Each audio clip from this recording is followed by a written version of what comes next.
ஓம் நம சிவாய.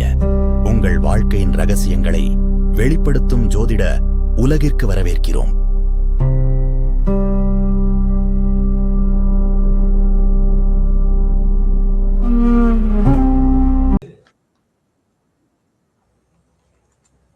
இன்றைக்கு வகுப்பு தலைப்பு 7ஆம் பாவகம். இந்த 7ஆம் பாவகம் என்பது மிக மிக மிக மனிதனோடு ஒன்றிய ஒரு விஷயம். இந்த 7ஆம் பாவகத்துக்கு ராசி கட்டம் பக்கத்தில் நவாம்ச கட்டம் அப்படின்னு ஒரு கட்டம் போட்டிருப்பாங்க. நவாம்ச கட்டம் என்பது குடும்பத்தை மட்டும் சொல்லக்கூடிய ஒரு கட்டம். அதே மாதிரி 22 கட்டங்கள் இருக்கிறது. நவாம்ச கட்டம் பர்மனன்ட். அப்ப ஒரு தொழிலை பற்றி தெரிந்து கொள்ள வேண்டும் என்று சொன்னால் ராசி கட்டம் பிளஸ் எந்த கட்டத்தை பார்க்க வேண்டும்? தெரிந்தவர்கள் சொல்லுங்கள், தப்பா இருந்தாலும் பரவாயில்ல. ராசி கட்டம் பக்கத்துல குடும்பத்தை பத்தி தெரியணும்னா நவாம்ச கட்டம்.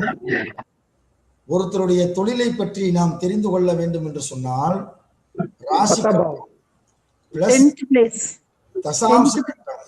Very good. 10th கட்டம், அதுக்கு பேர் தசாம்ச கட்டம். இப்படி ஒவ்வொரு தசாம்ச கட்டம் எழுதிக்கிங்கம்மா. நான் சொல்ல சொல்ல எழுதிக்கிங்க. 2, 6, 10. அப்ப ராசி கட்டம் பக்கத்துல தசாம்ச கட்டம் இருந்துச்சு அப்படின்னா அதை வச்சுட்டே நம்ம தொழில கண்டுபிடிக்க முடியும். நிறைய பேரு ராசி கட்டத்தையும் நவாம்ச கட்டத்திலையும் வச்சுக்கிட்டு நான் தொழிலை கண்டுபிடிக்கிறேன் அப்படின்னு கண்டுபிடிச்சாங்க அப்படின்னா அது கரெக்டா தொழிலை கண்டுபிடிக்க முடியாது. அப்ப இதே மாதிரி 22 கட்டங்கள் இருக்கு. ஒருத்தர் வீட்டுல போர் போடுறாரு, அவருக்கு தண்ணி வருமா வராதா? அப்படியே தண்ணி வரும் அப்படின்னா எந்த அளவுக்கு வரும்? மடமடன்னு வருமா, இல்ல கொஞ்சோண்டு வருமா, இல்ல தண்ணி சுத்தமா வராதா என்பதையெல்லாம் துல்லியமாக கண்டுபிடிக்க முடியும். அதெல்லாம் ஜோதிடத்துல அந்த விதிகள்லாம் எழுதி வச்சுட்டு போயிருக்காங்க. இப்ப நான் இருக்கக்கூடிய ஊர்ல எல்லா இடத்துலையும் உப்பு தண்ணி எடுத்து இப்படி கழுவணும், மூஞ்சி கழுவணும், மூஞ்சி எரியும் போர் தண்ணி.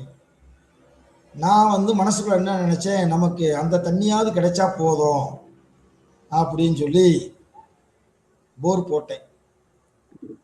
நான் அப்ப ஜாதகம்லாம் பார்க்கல. அந்த இடத்த ஃபிக்ஸ் பண்ணதும் நானே தான் ஃபிக்ஸ் பண்ணேன். போனேன், இங்கனக்குள்ள போடுங்க அப்படின்னு போட்டாங்க. 225 அடியிலே தண்ணி, தேங்காய் தண்ணியை போல் இருக்கக்கூடிய சுவையுடைய தண்ணி. ஊருல ஒருத்தருக்கு கூட சுவையுள்ள தண்ணி இல்லை. 250 அடியில் தண்ணி, 2 ப்ளஸ் பாயிண்ட். என் வீட்டுக்கு பின்னாடி சென்னையில் ப்ரொஃபஸரா இருக்கார், பேரு தேவையில்லை, 1000 அடி போட்டார். புகைதான் வந்தது, தண்ணி வரவில்லை. அப்ப வீட்டில் போடக்கூடிய போருக்கு கூட ஜாதகத்துக்கு சம்பந்தம் இருக்கு. அதைத்தான் நான் சொல்ல வர்றேன். எல்லாத்துக்குமே சம்பந்தம் இருக்கு. அந்த அடிப்படையில இந்த 7ஆம் பாவகம் நீங்க ஜாதகம் பார்க்கணும், அதை தொழிலா பண்ணணும் அப்படின்னா இந்த 7ஆம் பாவகத்தை கட்டாயம் நீங்க பார்த்துக்கணும். இந்த 7ஆம் பாவகம் தான் ஒரு ஜோதிடத்திற்கு வருமானத்தை தரக்கூடியது. எப்படி 7ஆம் பாவகம் வருமானத்தை கொடுக்கக்கூடியது அப்படின்னா, குடும்ப பிரச்சனை நடக்கிறதுனாலதான் அதிக பேர் ஜோதிடம் பார்க்கறதுக்கு ஆர்வமா வர்றாங்க. பெரும்பாலும் குடும்ப பிரச்சனை. அப்ப இந்த 7ஆம் பாவகத்துல மொத்தம் அதிகபட்சம் ஒரு 300 ஃபார்முலா இருக்கும். இந்த 300 ஃபார்முலாவையும் நீங்க நல்லா படிச்சுக்கிட்டீங்கன்னா, எப்படி ஒரு பப்ளிக் எக்ஸாமினேஷனுக்கு போகக்கூடிய மாணவர்கள் தேர்வுக்கு படிக்கிறார்களோ அதை போல நீங்க படிச்சுக்கிட்டீங்கன்னா, அதுக்கப்புறம் ஜாதகத்தை பார்த்தா கிரகம் உங்களிடம் பேசும். அப்படி கிரகம் உங்களுக்கு பேசணும் அப்படின்னா இந்த 7ஆம் ஒவ்வொரு பாவகத்துக்கா நீங்க ஸ்பெஷலிஸ்ட் ஆகுங்க. ஃபர்ஸ்ட் 7ஆம் பாவத்தை எடுங்க. 12 பாவகத்துல ஃபர்ஸ்ட் நீங்க செய்ய வேண்டியது 7வது பாவகம். அந்த 7ஆம் பாவகத்துல என்னென்ன விதியெல்லாம் இருக்கு அப்படின்றத நீங்க தெரிஞ்சு வச்சுக்கிட்டு பார்க்க ஆரம்பிங்க. அதுக்கடுத்து 7ஆம் பாவத்துக்கு அப்புறம் 8ஆம் பாவத்துக்கு வாங்க, அதுக்கப்புறம் 5ஆம் பாவத்துக்கு வாங்க. இப்படியே படிங்க. இதுல கொஞ்சம், அதுல கொஞ்சம், இதுல கொஞ்சம், இதுல ஒரு 10 விதி, அதுல ஒரு 3 விதி, இதுல ஒரு 13 விதி, இதுல ஒரு 7.25 விதி. இப்படிலாம் படிச்சோம்னா ஜோதிடத்தை நம்ம முழுமையா பார்க்க முடியாது. ஓகேவா? ரைட். இப்ப 7ஆம் பாவத்துக்கு பல்வேறு மூல நூல்களில் இருக்கக்கூடிய செய்திகளை உங்களிடம் நான் இப்போ சமர்ப்பணம் செய்ய போகிறேன். சரி, எழுதிங்க. லக்கணத்திற்கு 7ஆம் இடத்தில் சூரியன், செவ்வாய், ராகு, கேது, தேய்பிறை சந்திரன், சனி பாவர்கள் இருக்க விதவையாவாள். லக்கணத்திற்கு நான் ஃபாஸ்டா சொன்னா நீங்க யாராவது சொல்லிருங்க, நான் கூடியவரையும் மெதுவா சொல்றேன். இந்த காணொலியை வந்து யூடியூப்ல போட மாட்டோம். நீங்க பார்த்து எழுதலாம்னு நினைச்சால் இந்த கருத்தை மிஸ் பண்ணிடுவீங்க. அப்ப இந்த கிளாஸை அட்டன் பண்றது வேஸ்ட். ஐயா ரிப்பீட் பண்ணுங்க ஐயா. ரிப்பீட் பண்ணுங்க. லக்கணத்திற்கு 7ஆம் இடத்தில் அப்படி ஷார்ட்கட்டா எழுதுங்க. அழகா நீட்டா எழுதுன்னு அவசியம் இல்லை. ஷார்ட்கட்டா எழுதுங்க. அதுக்கப்புறம் பார்த்துக்கோங்க. லக்கணத்துக்கு 7ஆம் இடத்தில் சூரியன், செவ்வாய், ராகு, கேது, தேய்விரை சந்திரன், சனி பாவர்கள் இருக்க விதவையாவாள். அந்த திசாபுத்தி வந்தால் ஒரு கிரகம் 7ஆம் இடத்தில் இருக்கக்கூடிய கிரகத்தினுடைய சாரத்தை ஒரு கிரகம் வாங்கியிருக்கிறது என்று சொன்னால் அப்போதும் பாதிக்கும். நான் மதியானம் ஒரு கணவன் மனைவியினுடைய ஜாதகத்தை உங்களுக்கு நான் போட்டிருந்தேன். அதுல உங்களுடைய குடும்ப வாழ்க்கை 2012 சிதைய ஆரம்பிச்சிருக்கும் என்று தைரியமாக சொன்னேன், பேசி அனுப்பினேன். ஆமா ஏன்ட்டான். அது எப்படி கண்டுபிடிச்சு? இப்ப நல்ல ஜாலியா சந்தோஷமா கணவன் மனைவி வாழ்ந்துகிட்டு இருக்கிறவங்கள போய் 2012 உங்களுடைய வாழ்க்கையில் கிரகம் குண்டு வைத்து விட்டது அப்படின்னு சொன்னோம்னா என்னை வைய மாட்டாங்களா? தைரியமா ஏன் சொன்னேன்? 7ஆம் இடத்துல அந்த பெண்ணுக்கு கேது இருக்கு. சந்திர திசை 2012 ஆரம்பிச்சிருச்சு. சந்திரன் வாங்கிய சாரம் கேது சாரம். நான் அனுப்புன வாட்ஸ்அப்ல இருக்கு. அதை கூட இப்ப கூட நீங்க எடுத்து பார்த்துக்குங்க. பக்கத்துல சாரமும் எழுதிருப்பேன். அப்ப சந்திர திசை சாரநாதன் கேது. கேது எங்க பார்த்துருக்கேன்? 7ஆம் இடத்துல. அப்ப ஆக்டிவ் எங்க நடக்குது? சந்திரன் எங்க இருக்கோ அங்க பார்க்க கூடாது. சாரநாதன் எங்க இருக்கிறானோ அங்க பார்க்கணும். அங்க பார்த்தோம்னா 7ஆம் இடம் கேது இருக்கு. குடும்பத்துல குண்டு வைத்திருப்பான் அப்படின்னு சொன்னேன். Correct sir. 2012 டைவர்ஸ் பண்ணிட்டேன் என் புருஷரை அப்படின்னாங்க. நான் ஏன் எதுக்கு என்னத்துக்கு காரணமும் கேட்க மாட்டேன். நான் சொன்னேன்ல, கடந்த காலத்தை 3 விஷயம் சொல்லுவேன். 3ம் சரியா இருக்கான்னு செக் பண்ணுவேன். சரியா இருந்த ஜாதகம் பார்ப்பேன்னு சொன்னேன். அந்த அடிப்படையில் அந்த அம்மாவுக்கு சொன்ன முதல் பாயிண்ட். ஓகேவா? இப்போ டைவர்ட் ஆகிறேன்னு நினைக்கிறேன். இதை மட்டும் சொல்லிட்டு மறுபடியும் போயிடுறேன். ஆமாம், 2வது பாயிண்ட்டு கர்மம் பண்ணியிருக்கணும். அது ஒரு தேதி வருஷம் சொன்னேன். ஆமாம், கர்மம் பண்ணணும்னு சொல்லிட்டாங்க. 3வது பாயிண்ட் என்ன சொன்னேன்னு தெரியல. ஓகே, இப்போ 7ஆம் இடத்துல ஒரு கேள்வி கேட்கிறேன், யாராவது சொல்லுங்க பார்ப்போம். 7ஆம் இடத்தில் தேய்விரை சந்திரன் அமர்வது நல்லதா, வளர்விரை சந்திரன் அமர்வது நல்லதா? தேய்பிறை சந்திரன் அமர்வது நல்லது. யாரு? வளர்பிறை சந்திரன் அமைவது நல்லது. சிவசாமி. சிவசாமி சார். ஓகே, இன்னொருத்தவங்க சொன்னாங்களே, யாரு? சும்மா பேரை சொல்லுங்கம்மா. தேய்விரை சந்திரன் அமர்வது நல்லது. நீ தப்பா சொன்னா விளக்கம் சொல்ல போறேன், அவ்வளவுதான். சார் நான் கவிதா சொன்னேன், திருச்சியில இருந்து. தேய்விரை சந்திரன் இருப்பது நல்லதா? எனக்கு கரெக்டா தெரியல. பரவாயில்ல, தப்பு கிடையாது. நீங்க சொன்னதுதான் சரியான பதில். அதனால கவிதா உங்களுக்கு ஒரு கைதட்டு கொடுங்க. கைதட்டு. தேங்க்யூ. ஆமா, தேய்விரை சந்திரன் தான் இருக்க வேண்டும். ஆமா சார். வளர்விரை சந்திரன் இருந்தால் 2 தாரத்தை தந்துவிடும். நல்லா கேட்டுக்குங்க. நிறைய பேர் என்ன நினைப்போம், வளர்விரை சந்திரன் உட்காந்துருக்கியா குடும்பம் நல்லா வளரும்னு நினைப்போம். அவருக்கு இன்னொரு தொடர்பு ஏற்பட்டு அந்த குடும்பத்தில் நல்ல தொடர்பு ஏற்படுவார். அப்போ 2 தாரத்தை தந்துவிடும். இது ஜாதக பாரி ஜாதம் அப்படின்ற நூலில் ஒரு 8 வரி பாட்டே இருக்கு. அதை சுருக்கி சொல்லிட்டேன். தேய்பிரை சந்திரன் இதெல்லாம் நீங்கள் நோட் பண்ணிக்கிறணும். ஓகேவா? லக்கணத்துக்கு 7ஆம் இடத்தில் சுவரும் பாவரும் கூடி இருந்தால்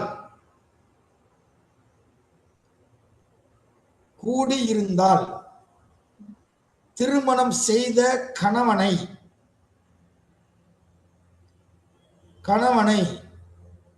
விட்டுவிட்டு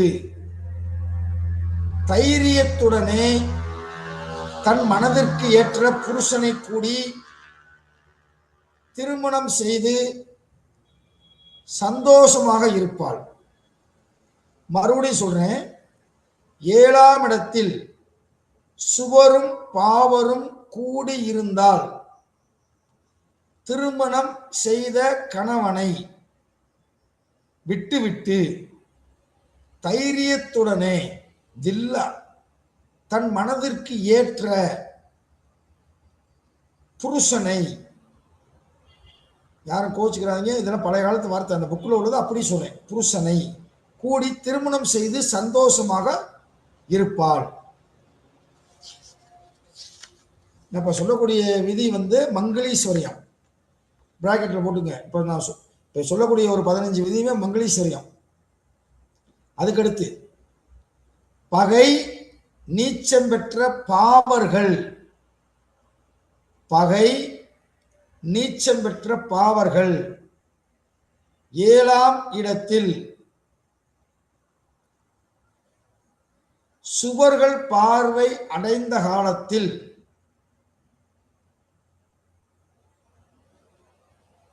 காலத்தில் திருமணம் செய்த புருஷனை விலக்கிவிட்டு வசனமும், பகை நீசம் பெற்ற பாவர்கள் 7ஆம் இடத்தில் சுவர்கள் பார்வை அடைந்த காலத்தில், சுவர்கள் பார்வை அடைந்த காலத்தில்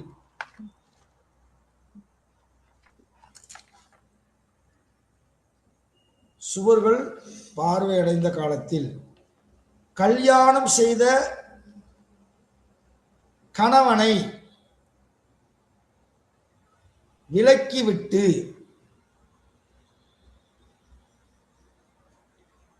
வசனமும், வசனமும் வசனம்னா வைக்கிறதுமா, சண்டை ஓடுறது. Okay okay. வசனமும், வசனம்னா அது என்ன, வயலுக்கு வந்தாயா, நாத்து நட்டாயா, களை வறுத்தாயான்னு அந்த வசனம் கிடையாது. வசப்பாடுது. வசனமும் அவமானமும் அடைந்திருப்பான். அந்த பெண் புருஷனை விட்டு வெளியேறுவார். டைவர்ஸ் அப்படி போட்டுக்கங்க சுருக்கமா. அதுக்கடுத்து ஒரு மைனூட்டான விஷயம், அடுத்த பாயிண்ட். சுக்கிரனும் செவ்வாய் எங்கு இருந்தாலும், ராசி கட்டத்தில் எங்கு இருந்தாலும் சுக்கிரனும் செவ்வாயும் ராசி கட்டத்தில் எங்க இருந்தாலும் நவாம்சத்தில் சுக்கிரன் செவ்வாயினுடைய வீட்டிலும் செவ்வாய் சுக்கிரனுடைய வீட்டிலும் நவாம்சத்தில் மாறியிருக்க பிறந்த பெண்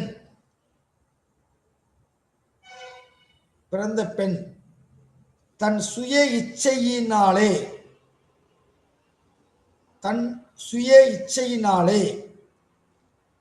பல பேர்களை சம்போகம் செய்து சந்தோஷத்துடன் இருப்பாள். நீங்க இதை புரிஞ்சுக்கணும். சம்போகம்னா நீங்க தெரிஞ்சுக்கணும். இப்ப மறுபடியும் சொல்றேன், ராசி கட்டத்துல சுக்கிரனும் செவ்வாயும் எங்கு இருந்தாலும் பிரச்சனை இல்லை. இது பாயிண்ட் என்ன, சுருக்கம் எழுதுங்க. நவாம்சத்துல சுக்கிரனும் செவ்வாயும் பரிவர்த்தனை ஆகியிருந்தால்,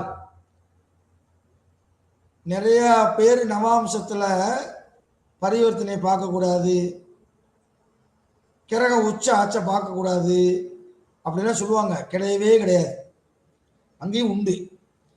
நவாம்சத்தில் சுக்கிரனும் செவ்வாயும் பரிவர்த்தனை ஆகியிருந்தால், ஒரு பெண் ஜாதகத்தில் இருந்தால், அவள் தன் இச்சையினால விருப்பப்பட்டு பல பேர்களை பல ஆண்களுடன் சம்போகம் செய்து சந்தோஷத்துடன் வாழ்வாள்.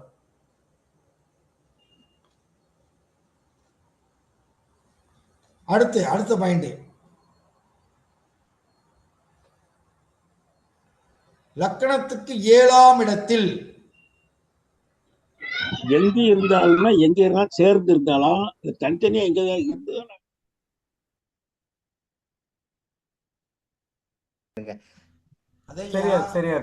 மறுபடியும் சொல்றீங்க.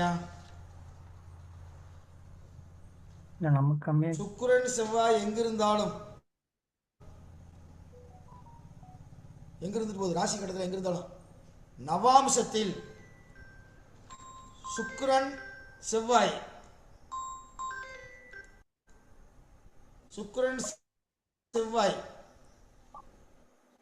பரிவர்த்தனை ஆயிருந்தால் தன் சுய இச்சையினாலே பல பேர்களை சம்போகம் செய்து சந்தோஷத்துடன் இருப்பாள். சார், இதில் டீப்பாக உள்ளுக்குள்ளே போனோம்னா, யார் கணவன் அறிய செய்வா, மற்றவங்க அறிய செய்வா, உலகத்திலே யாருக்குமே தெரியாமல் யார் தப்பு பண்ணுவா, எல்லாமே இதில் வந்துடும். உள்ளுக்குள்ளே வருஷம் ஃபுல்லாக பாருங்கள், அப்போ தான் தெரியும். அடுத்து மேஷம், விருச்சிகம், கும்பம், இவைகளில் மேஷம், கும்பம், விருச்சிகம். இன்னொரு பாயிண்ட் சொன்ன நீங்களே, லக்கணத்துக்கு 7ல் ஒரு பாயிண்ட் சொல்ல வந்தீங்க. லக்கணத்துக்கு 7ஆம் இடத்தில், ஆமா, லக்கணத்திற்கு 7ஆம் இடத்தில் சந்திரன், செவ்வாய், சுக்கிரன் கூடி இருக்க பிறந்த பெண். சார், நான் உதாரணத்துக்கு பெண்ணுன்றேன். இதே இது ஒரு ஆணுடைய ஜாதகத்தில் இருந்தால் ஆணுன்னு மாற்றிக்கிங்க, அவ்வளோதான். லக்கணத்திற்கு 7ஆம் இடத்துல சந்திரன், செவ்வாய், சுக்கிரன் கூடி பிறந்த பெண் தன்னுடைய கணவனுடைய உத்தரவை கேட்டு வித் பெர்மிஷன் இரவும் பகலும் பொருள் சம்பாதிக்க பல ஆண்களுடன் தவறு செய்வார்.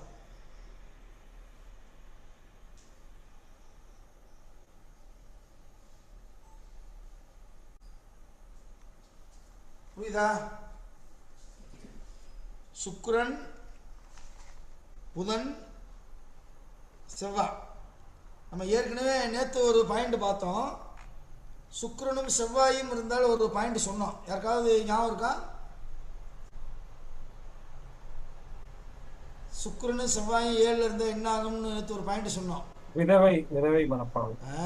விதவை மனப்பால், அவ்வளோதான். அதுக்கடுத்து லக்கணத்திற்கு 7ஆம் இடத்தில் இருந்த சனி, லக்கணத்திற்கு 7ஆம் இடத்தில் இருந்த சனி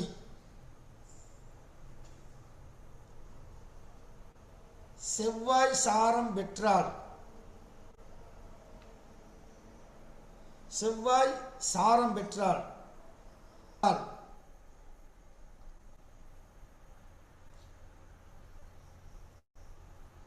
ஜென்ம லக்கணத்தை பார்க்க, இது செவ்வாய் பார்க்கணுமா, பார்க்க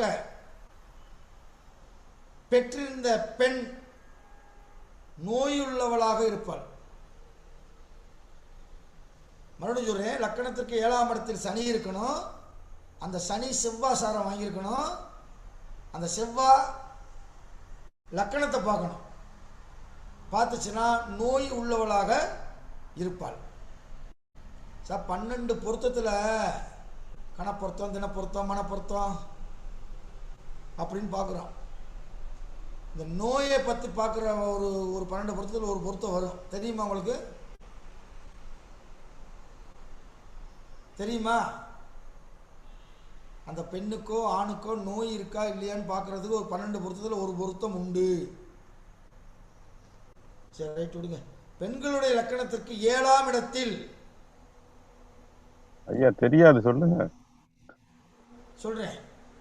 அது அங்கிருந்து ஒரு பதில் வரமாட்டேங்குது, அப்புறம் எப்படி எனக்கு சொல்ல தோணும்? நச்சு பெண்களுடைய பொருத்தமா? நச்சு பொருத்தமா? ஆமா, யார் அது பேர் சொல்லுங்க. அமுதா சார். ஆமா, கரெக்ட். அமுதா கை தட்டுங்க. பெண்களுடைய லக்கணத்திற்கு 7ஆம் இடத்தில் மகரமாயினும் கும்பமாயினும்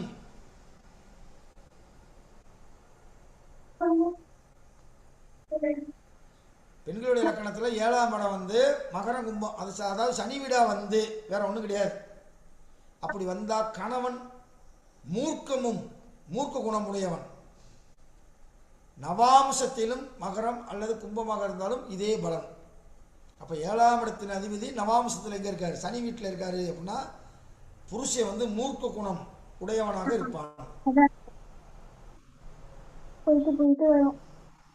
சுக்கிரனின் வீடு யாரு யாரு சார்? நான் மியூட் பண்ணிட்டு பேச. அவங்கள ரிமூவ் பண்ணிடுங்க சார். இல்லை சார், விடுங்க, தெரியாம ஆன் பண்ணிருப்பேன்.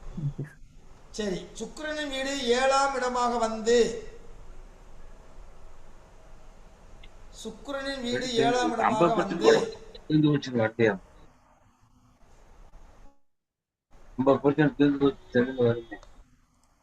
சுக்கிரனின் வீடு 7ஆம் இடமாக வந்து அந்த பெண்ணின் கணவன் அழகு சௌந்தரியம் உள்ளவனாகவும் செல்வம் சர்வ நற்குணம் சௌவாக்கியங்களும் பொருந்தியவன் ஆவான். ராசி கட்டத்தில் 7ஆம் இடம் சுக்கிரனுடைய வீடாக வந்தால் அந்த பெண்ணுக்கு வரக்கூடிய கணவன் என்னென்னமா சௌந்தரியம் உள்ளவனாகவும் செல்வம் உடையவனாகவும் சர்வ நற்குணம் சௌவாக்கியம் பொருந்தியவன் அவன். மிக நல்ல கணவன் கிடைப்பான். அப்படி கூட போடுங்க சுருக்கமா. 7ஆம் வீடு புதன் வீடாக வந்தால் 7ஆம் வீடு புதன் வீடாக வந்தால் அப்போ குருவோடைய லக்கணமாக இருக்கணும், தனுஷாக இருக்கணும் அல்லது மீன லக்கணமாக இருக்கணும். 7ஆம் வீடு இடம் புதன் வீடாக வந்தால் அந்த பெண்ணின் கணவன் நற்குணம் பெற்றவனாகவும் புத்தி யுகம் உள்ளவனாகவும் இருப்பான். புத்தி யுகம் உள்ளவனாக இருப்பான். 7ஆம் இடம் புதன் வீடா வரணும். அப்படி புதன் வீடாக வந்துச்சுன்னா வரக்கூடிய கணவன் புத்தி கூர்மை உள்ளவனாக இருப்பான்.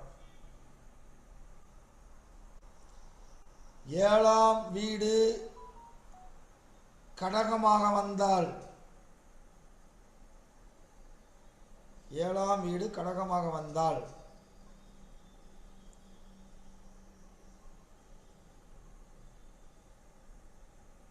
தாய்மை உள்ளவன், காமம் உள்ளவனாகவும் நற்குணம் வந்தவனாகவும் இருப்பான். 7ஆம் இடம் வந்து கடகம் வீடாக வந்தால் இருப்பான். 7ஆம் இது கடக லக்கணமாக வந்து சந்திரன் அமர்ந்து அந்த சந்திரன் சனியினுடைய சாரம் வாங்கிவிட்டால்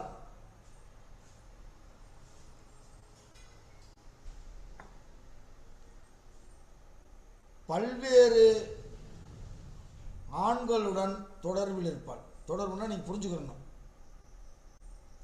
கடக லக்கணம், லக்கணத்தில் சந்திரே, அந்த சந்திரன் சனிசாரம் வாங்கிட்டால் பல ஆண்களுடன் தொடர்பில் இருப்பான்.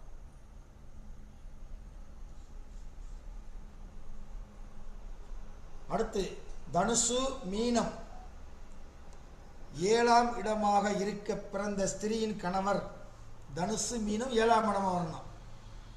அப்போ மிதுன லக்கணம் கன்னி லக்கணத்தில் பிறந்தவங்களுக்கு குருவோடைய வீடு 7ஆம் வீடாக வரும். தனுசு மீனம் லக்கணம் பிறந்த பெண் கணவன் நல்ல குணம் சமத்துள்ளவனாகவும் ராஜயோகத்தை பெற்றவனாகவும் இருப்பான். சார் இந்த கேள்வியே உங்ககிட்ட கேட்பாங்க, என் பிள்ளைக்கு வந்து நல்ல மாப்பிள்ளை கிடைக்குமா, நல்ல குணவானாக வருவானா, கவர்மெண்ட் வேலையில் வருவானா அப்படிலாம் கேட்பாங்க. அப்படி கேட்டால் 7ஆம் இடத்தை பார்க்கணும். 7ஆம் இடம் செவ்வாயினுடைய வீடாக வந்தால் வீரனாக இருப்பான், கோபக்காரனாக இருப்பான். வீரன், கோபக்காரன், புகழ் வாய்ந்தவனாக இருப்பான். அப்போ 7ஆம் இடம் தனுசு மீனம் தனுசு மீனமாக வந்தால் வரக்கூடிய கணவன் குணம் சமர்த்துள்ளவனாகவும், சமர்த்துள்ளவன திறமையானவன், த டேலண்ட் பர்சன், சமர்த்துள்ளவனாகவும் ராஜயோகத்தை பெற்றவனாகவும் இருப்பான்.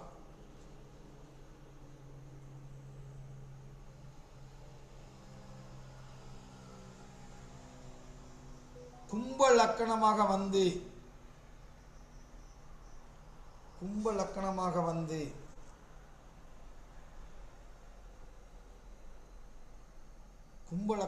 வந்து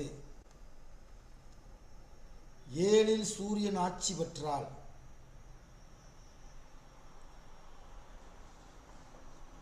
தப்பாமல் இரு திருமணத்தை கொடுத்துவிடும்.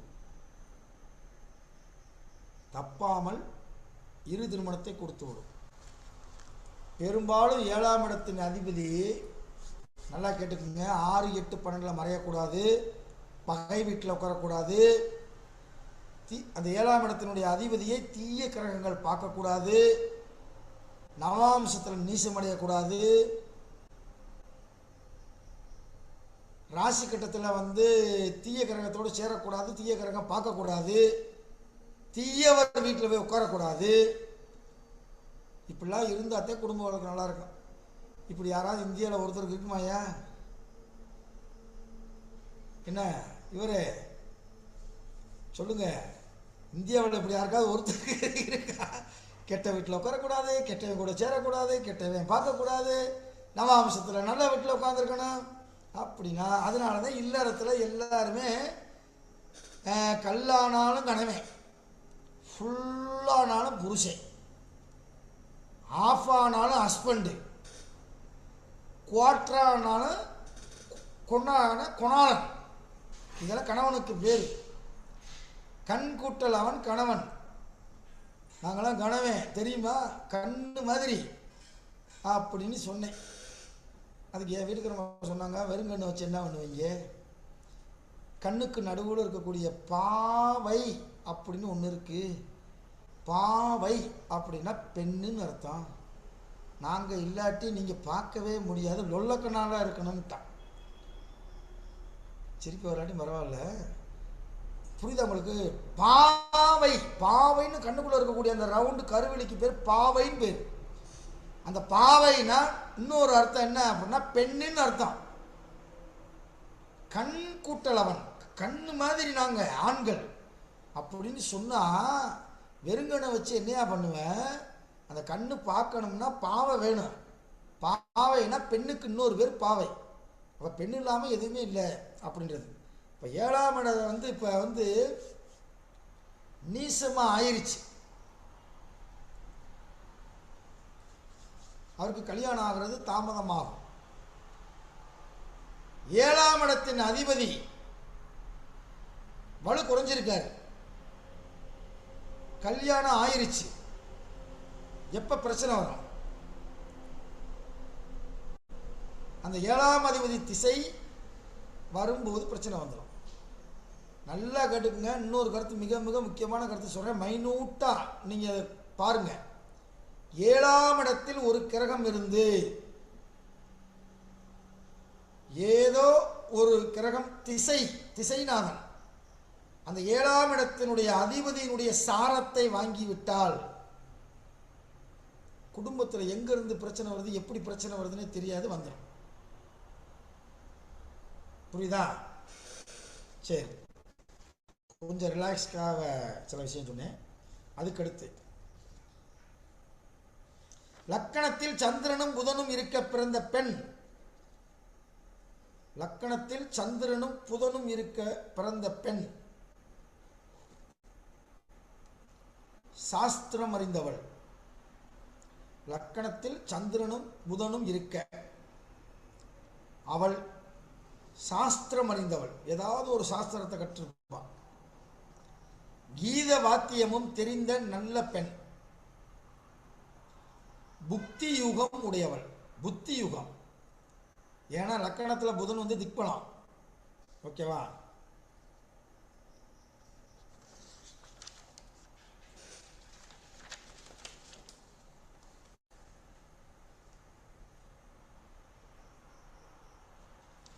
பெண்கள் லக்கணத்திற்கு 7ஆம் இடத்தில் பாவர்கள் இருக்க,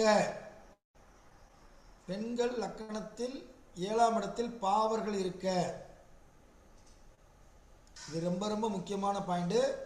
சைடில் ஒரு இன்ட்டு போட்டுங்க, இன்ட்டு மைனூட்டாக பார்க்கணும். இதை பெண்கள் லக்கணத்திற்கு 7ஆம் இடத்தில் பாவர்கள் இருக்க விதவையாவாள். எப்போது? எப்போது என்றால் அப்படி எழுதுங்க. எப்போது என்றால் 8ஆம் அதிபதி எந்த கிரகத்தினுடைய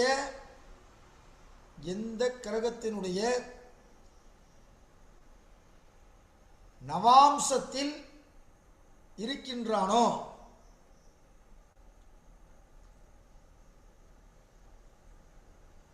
அந்த கிரகத்தினுடைய திசாபுத்தி அந்தரங்களில் கணவன் மரணம் ஆவான், அந்த பெண் விதவையாவாள். மறுபடியும் நான் சொல்றேன், பெண்கள் லக்கணத்திற்கு 7ஆம் இடத்தில் பாவர்கள் இருக்க, ஒரு பாவர் இருந்தாலே இது இம்ப்ளிமெண்ட் ஆயிடும்.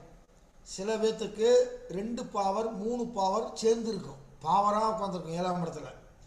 அப்படி இருந்தால் எப்போது விதவையாவாள்னா 8ஆம் அதிபதி நவாம்சத்தில் யார் வீட்டில் போய் உட்கார்ந்துருக்காரோ, நவாம்சத்தில் போய் சூரியனுடைய வீட்டில் உட்கார்ந்துருக்கார், அடுத்த சூரிய திசை வருது அப்படின்னா அந்த நேரத்தில் கணவனை இழப்பாள். 8ஆம் அதிபதி எந்த லக்கணத்தில் யாருடைய வீட்டில் உட்காந்துருக்காரோ, செவ்வாய் வீட்டில் உட்காந்துருக்காருன்னா செவ்வாய் திசையில், கடகத்தில் உட்காந்துருக்காரு அப்படின்னா சந்திர திசை. அந்த திசை வந்தாத்தே அது நடக்கும், மாறாட்டி நடக்காது. வந்துருச்சுன்னா கட்டாயம் அது நடக்க வாய்ப்புகள் அதிகம். இது எல்லாமே மங்களீஸ்வரியம் என்ற மிக பழமையான நூலில் உள்ளது. இது நான் வந்து ஆய்வு பண்ணி பார்த்தேன், இது பெரும்பாலும் கரெக்டாக வருது. சரி, அதுக்கடுத்து பெண்கள் ஜாதகத்தில்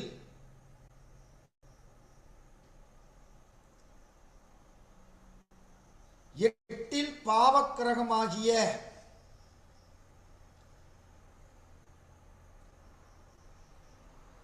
சரி வேண்டாம், அதே கருத்து தாங்க வருது.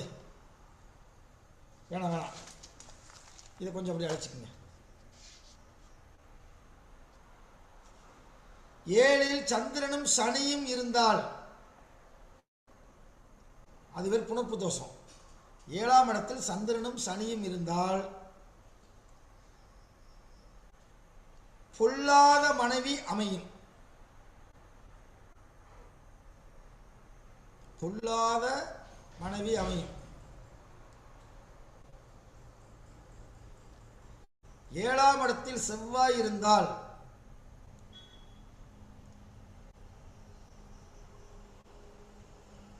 களத்திரத்தால் வியாதியும் உடையவள். 7இல் செவ்வாய் வியாதி உண்டு, அப்படி போடுங்க. 7இல் செவ்வாய் வியாதி உண்டு.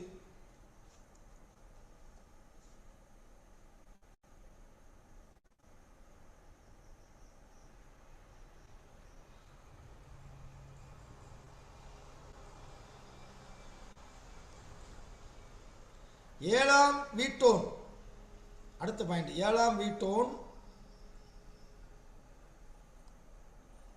7ஆம் வீட்டோன் சுக்கிரன் குருவாக இருந்து, 7ஆம் வீட்டோன் சுக்கிரனாகவோ குருவாகவோ இருந்து லக்கணத்திற்கு கேந்திர திரிகோணங்களில்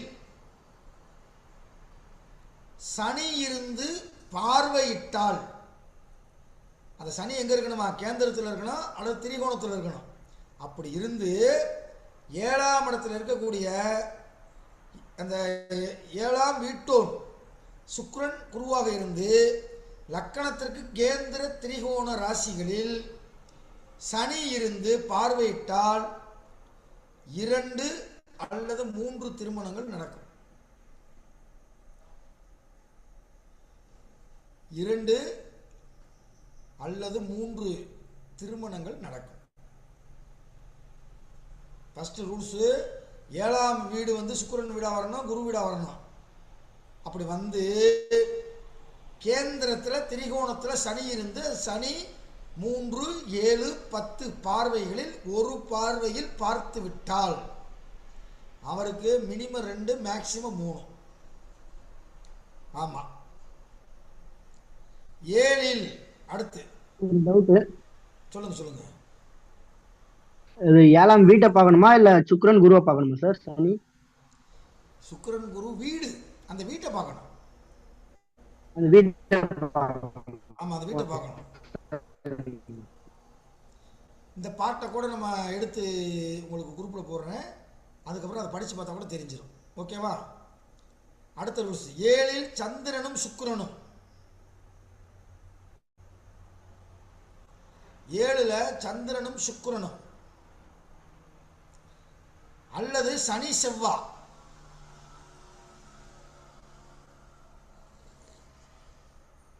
இருந்தால் திருமணம் நடக்காது. 7இல் சந்திரனும் சுக்கிரனும், கேந்திரத்தில் கிரகங்கள் தான் நல்லது யோகம்ன்றான். 7 என்பது கேந்திரம் தான். ஆனால் அங்கே வந்து சுக்கிரனும் சந்திரனும் சேர்ந்திருந்து அல்லது சனி செவ்வாய் 7ல் இருந்தால் திருமணம் நடக்காது. அப்படி நடந்தாலும் குழந்தை இருக்காது. 2 ஆப்ஷனல். அப்படி நடந்தாலும் குழந்தை இருக்காது.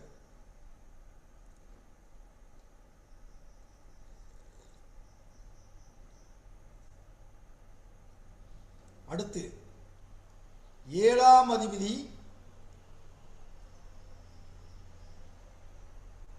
இரண்டாம் அதிபதி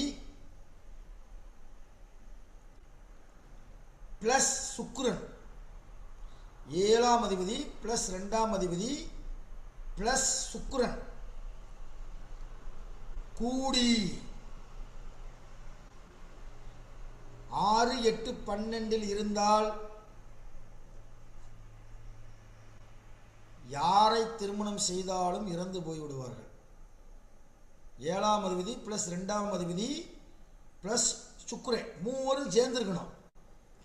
சேர்ந்து 6, 8, 12 இருந்தால் யாரை திருமணம் செய்தாலும் இறந்து போய் விடுவார்கள். அல்லது பிரிந்து போய் விடுவார்கள். இறந்து போய் விடுவார்கள் அல்லது பிரிந்து போய் விடுவார்கள்.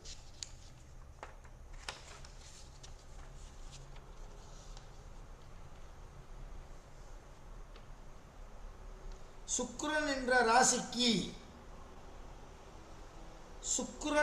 ராசிக்கு 7இல் செவ்வாய் இருந்தால், யாருக்காவது தெரியுமா?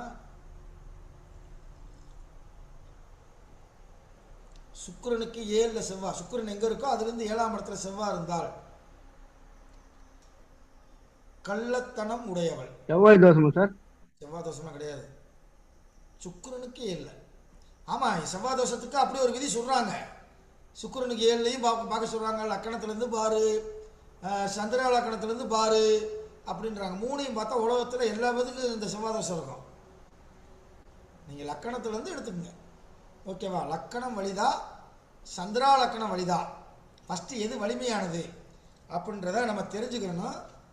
அதுக்கப்புறம் அதிலிருந்து 7ஆம் இடத்தை நம்ம எடுத்துக்கிறணும். ஓகே, அதுக்கடுத்து 7ஆம் வீட்டோனும்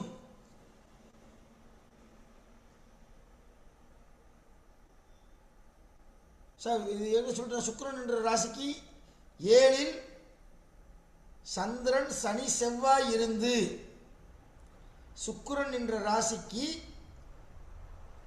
7ஆம் இடத்தில் சனி செவ்வாய் சந்திரன். நான் சொல்லிக்க மறுபடியும் சொல்லவா? இப்பதான் சொல்றீங்க அது. இப்பதான் சொல்றேன், புதுசா சொல்றேன். ஆமா ஆமா.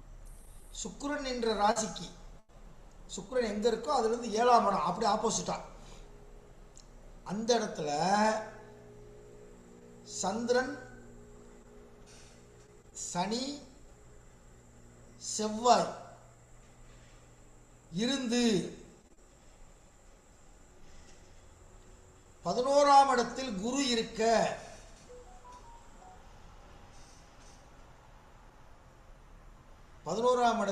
இருக்க, நான் கொஞ்சம் வேகமாக சொல்றேன்னா சொல்லிருங்க, ரொம்ப மெதுவாக சொல்லல, ஒரு நார்மலாக தான் சொல்றேன்னு நினைக்கிறேன். ரொம்ப வேகமா சொல்றீங்க. அப்படியா? சரி சொல்றேன். சுக்கிரன் என்ற ராசிக்கு 7ல் சந்திரன் சனி செவ்வாய் இருக்கணும், 11ஆம் இடத்துல குரு இருக்கணும். அப்படி இருந்தா பல பல தாரங்கள் அமையும்.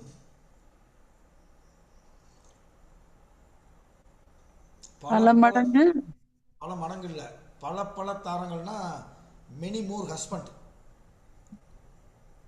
3 இப்போ கூட ஒரு அம்மா வந்து எத்தனையோ போலீஸ்காரங்களவா ஏமாத்தி கல்யாணம் பண்ணிருந்துச்சுல, ஏகப்பட்டவத்தை கல்யாணம் பண்ணிருந்துச்சு. என்னமோ திருமண ராணின்னு ஒரு அவார்டே கொடுத்துருந்தாங்களே, கல்யாண ராணின்னு ஒரு பேர் வந்து யூடியூப்ல கூட என்ன பேரு? கல்யாண ராணின்னு வச்சிருக்காங்க சார் பேரு. இன்ஸ்பெக்டர்லாம் கூட நிறைய பேர் ஏமாத்திருக்காங்க. கரெக்ட், கல்யாண ராணின்னு வச்சிருக்காங்க. ஏகப்பட்டவத்தை கல்யாணம் பண்ணிருக்கு அந்த அம்மா. ஜாதகம் 50 வயசு ஏகப்பட்டவத்தை கல்யாணம் பண்ணிருக்குங்க. கல்யாண ராணி கரெக்ட். அப்படி செய்தே அவர் பாப்பாரோட 7ஆம் இடத்து ஸ்பெஷலிஸ்ட் வெங்கடேஷன்.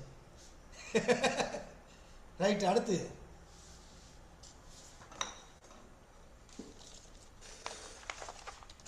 7ஆம் வீட்டோனும் 2ஆம் வீட்டோனும் 7ஆம் வீட்டோனும் 2ஆம் வீட்டோனும்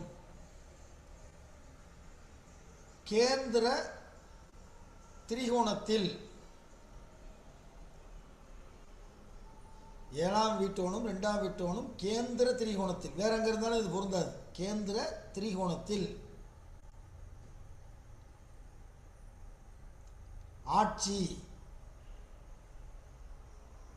உச்சம், ஏதாவது ஒரு கிரகம் ஆட்சி இன்னொரு கிரகம் உச்சம், அல்லது 2 கிரகம் ஆட்சி அல்லது 2 கிரகம் உச்சம், அப்படி இருந்தால் அவனுக்கு ஏகத்தாரம், அதிகமான மனைவி அமைவாள். அதிகமான மனைவி அமைவாள்.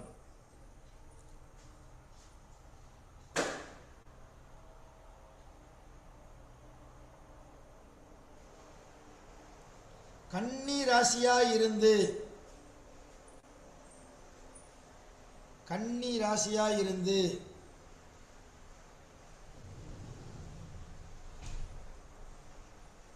அதில் சூரியன் சந்திரன் கூடி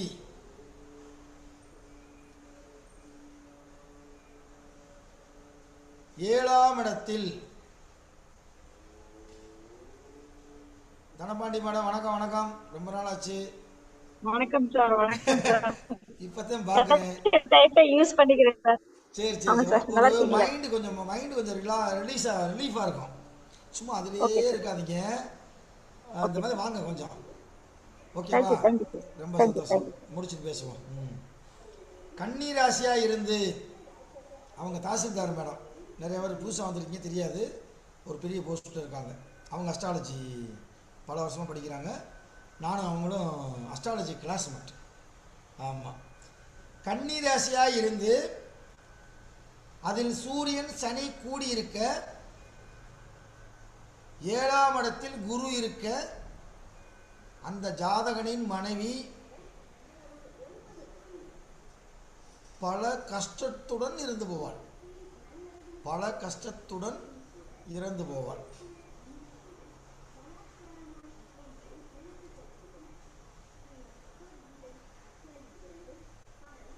அதுக்கடுத்து ஏழாம் அதிபதியும்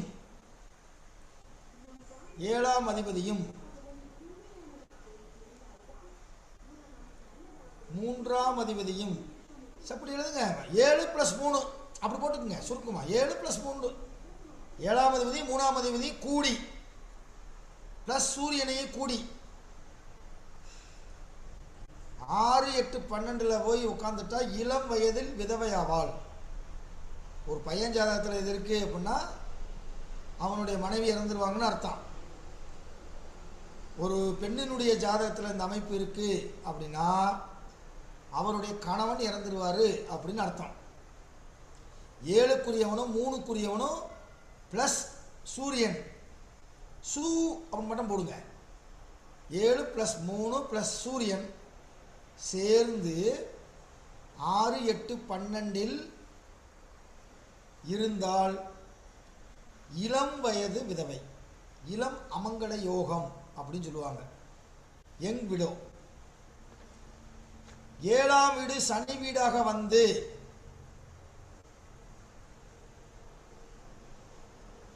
7ஆம் வீடு சனி வீடாக வந்து அப்ப கடகலக்கணம் சிம்மலக்கணம் அப்படி போட்டுங்க. கடகலக்கணம் சிம்மலக்கணம் அவங்களுக்கு சனி வீடா வரும். வந்து லக்கணத்திற்கு 6, 8, 12 சனி நிற்க 7ஆம் வீடு சனி வீடாக வரணும். மறுபடியும் நான் இப்படி சொல்லிடுறேன். 7ஆம் வீடு சனி வீடாக வந்து 6, 8, 12 சனி நின்றால் 6, 8, 12 சனி நின்றால் ஜாதகன் விதவையை திருமணம் செய்வான். ஜாதகன் விதவையை திருமணம் செய்வான். அதுக்கடுத்து 7ஆம் அதிபதி ராகு கேதுவை கூடி 6, 8, 12 இருந்தால் கலப்பு திருமணம் செய்வாள். சாதி விட்டு சாதி. 7ஆம் இடத்தின் அதிபதி ராகுவை கூடி 6, 8, 12 உட்காந்துட்டா விதவையோடு தொடர்பு உண்டு அப்படின்னு நேற்று நான் நடத்தினேன். எங்கள் வீட்டு பக்கத்திலே ஒருத்தருக்கு இருக்கு அப்படின்னு சொன்னேன். அவங்க அப்பாவும் ஆமான்ட்டாரு. அதுவும் உண்டு. ஜாதி விட்டு ஜாதி திருமணம் செய்வான். கலப்பு திருமணம் செய்ய வாய்ப்பு உண்டு. ஓகேவா? 7ஆம் இடத்தில் சந்திரன் பாவக்கிரகங்களை கூடி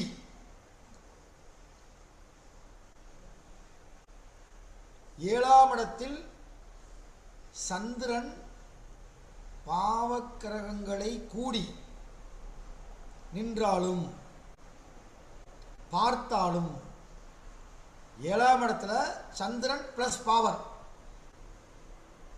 ராகு கேது கூடியிருக்கலாம், சூரியனை கூடியிருக்கலாம், செவ்வாயை கூடியிருக்கலாம். சந்திரன் பிளஸ் பவர் போட்டுங்க. கூடி 7ஆம் இடத்தில் இருந்தாலும் 7ஆம் இடத்தை பார்த்தாலும். அப்ப சந்திரன் எந்த இடத்துல இருந்தா 7ஆம் இடத்தை பார்ப்பாருங்க? லக்னத்துல. அவ்வளவுதான். இந்த அமைப்பு அப்படி புரிஞ்சுக்கணும். லக்கணத்தில் சந்திரன் பாவரும் இருந்தாலும் அல்லது லக்கணத்தில் 7ஆம் இடத்துல சந்திரனும் பாவரும் இருந்தாலும் ஏகத்தாரம் அமையும். இதெல்லாம் ஜாதகத்தில் மைனூட்டாக இருக்குங்க. திருமணம் பொறுத்தவங்க நீங்கள் பார்க்குறப்ப இதெல்லாம் மைனூட்டாக வச்சு பார்க்கணும். ஏகத்தாரம் அமையும். இன்றைக்கி நிறைய இந்த 2வது திருமணம் பண்ணுறவங்க நிறையா இன்றைக்கி வருது சமுதாயத்தில். இந்த ஜாதகம் பூரா இருக்குது. ஒரு நாளைக்கு இந்திய அளவில் 6000 டைவர்ஸ் கேஸு இந்தியாவில் பெர் டே ரிஜிஸ்டர் ஆகுது. ஒரு நாளைக்கு 6000. இது புள்ளி விவரமான விஷயம். பார் கவுன்சில் ஆஃப் இந்தியாவை வெளியிட்ட ஒரு அறிக்கை. பெர் டே ஒரு நாளைக்கு இந்தியாவில் 6000 பேர் டைவர்ஸ்க்கு வந்து வைக்கிறான். என்னுடைய பையன் சென்னையில் இன்டர்ன்ஷிப் சட்டம் படிக்கிறான். இன்டர்ன்ஷிப்புக்கு ஒரு வக்கீல்கிட்ட போகிறான். முதல் கேஸே இவனுக்கு டைவர்ஸ் கேஸ். அந்த டிராஃப்டை படித்து பார்க்குறான். வேறு எந்த ரீசனும் கிடையாது. புருஷன் கதவை டம்மு என்று அடித்து விட்டான். So I don't like this புருஷன். புருஷன் கதவை டம்முன்னு அடிச்சிட்டானா, வேறு எந்த ரீசனும் இல்லையா. அங்கேருந்து ஆச்சரியமாக சொல்கிறேன், என்னப்பா இப்படி ஒரு இது, வேறு எந்த காரணமும் இல்லை, கதவை டம்முன்னு அடித்ததுக்கு அந்த பொம்பளை டைவர்ஸுக்கு அப்ளை பண்ணிருச்சு. சென்னை ஹைகோர்ட்டில் கேஸ் நடந்துக்கிட்டு இருக்கு. அப்படிலாம் பார்த்தா நான் வந்து எத்தனை தடவை டம்முன்னு அடிச்சிருக்கேன். நமக்கு கோபம்னாலே வீட்டுக்காரமாக தவிர எல்லாத்தையும் தான் அடிப்போம், கதவை டம்முன்னு அடித்ததுக்கு. அப்போ அந்த திசா புத்தி அந்த மாதிரி அமைப்புகள்லாம் வந்துருச்சுன்னா ஒரு வேலியபிள் ரீசனே இல்லாமல் கணவனை விட்டு பிரிஞ்சு போயிடுவாங்க, டைவர்ஸ்க்கு அப்ளை பண்ணிடுவாங்க. ஒரு பொண்ணு கல்யாணத்துக்கு அப்புறம் உன்னை நான் துபாய்க்கு வேலைக்கு போகிறப்ப கூட்டிகிட்டு போகிறேன் அப்படின்னு கணவர் சொல்லியிருக்கார். எதிர்பாராமல் கணவன் கூட்டிகிட்டு போகல துபாய்க்கு. உடனே இந்த மாதிரி டைவர்ஸ்க்கு அப்ளை பண்ணிடுச்சு. ஒரே ரீசன், சின்ன குட்டி ரீசன்.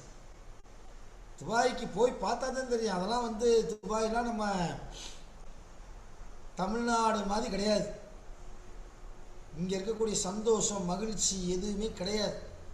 ஏன்னா துபாயில் நான் 15 நாள் குடியிருந்தேன். 15 நாள் எப்படா ஊருக்கு போவோம் அப்படின்ற மாதிரி ஆயிடுச்சு. அதெல்லாம் சுற்றி பார்க்குறதுக்கு நல்லா இருக்கும், சுற்றி பார்க்க நல்லா இருக்கும், டூர் போகிறதுக்கு நல்லா இருக்கும், சூப்பராக இருக்கும். அங்கே வாழுவதற்கு தமிழ்நாட்டில் பிறந்து வளர்ந்தவர்கள் அங்கே போய் வாழுவது என்பது ஒவ்வாத விஷயம்.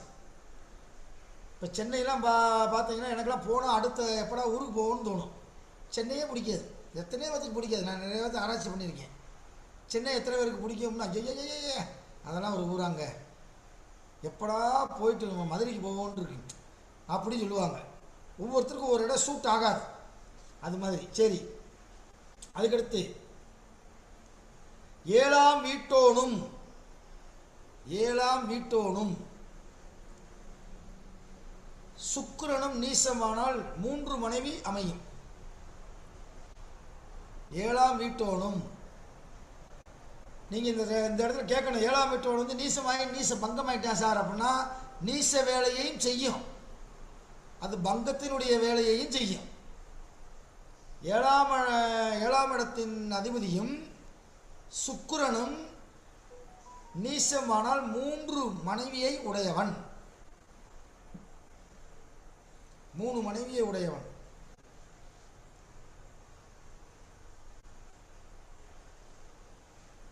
ஏழாம் வீட்டோனும் 2ஆம் வீட்டோனும் 7+2 அப்படி போட்டு 7+2 12 இருந்தால், 7+2 12 இருந்தால் 3 மனைவிகள் அமைவார்கள். நம்ம கூட ஒரு யூடியூப்ல போட்டிருக்கோம், 23 வயது பெண்ணிற்கு 3 கணவன் அமைந்த ஆய்வு ஜாதகம் ஒன்று போட்டிருக்கேன். அந்த பொண்ணு முதன்னு ஜாதகம் பார்க்கும்போது நான் சொன்ன விஷயத்தை நம்பலை, பொய்யின்றுச்சு.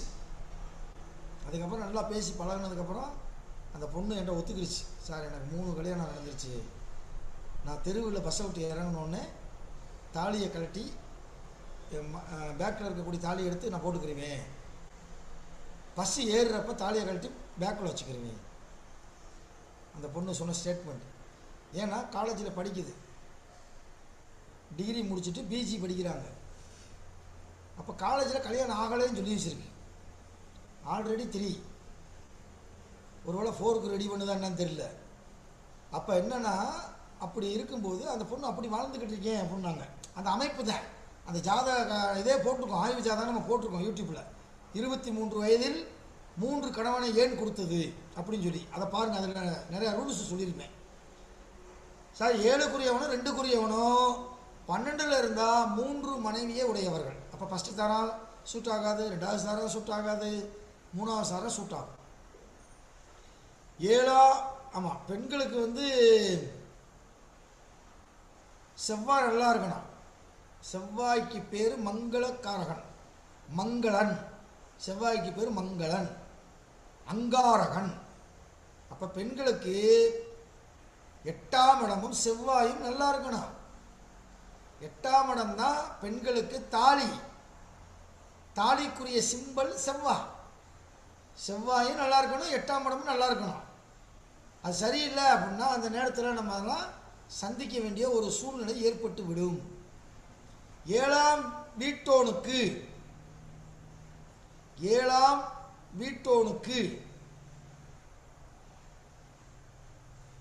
உச்சக்கிரகங்களில்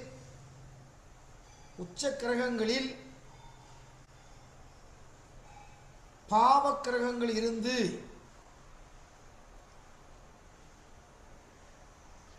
ஏழாம் வீட்டோனுக்கு உச்ச கிரகங்களின் பாவ கிரகங்கள் இருந்து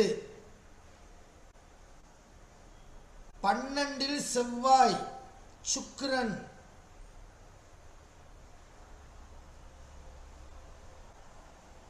சுவர்கள் பார்வையற்று இருக்க. இப்பதானே சொன்னேன் செவ்வாய் கிடக்கூடாதுன்னு சொன்னேன். 12 செவ்வாய் இருந்து சுவர்கள் பார்வையற்று இருந்த அவனுக்கு முதல் தாரம் இறந்து போகும், 2ஆம் தாரம் நிலைத்து நிற்கும்.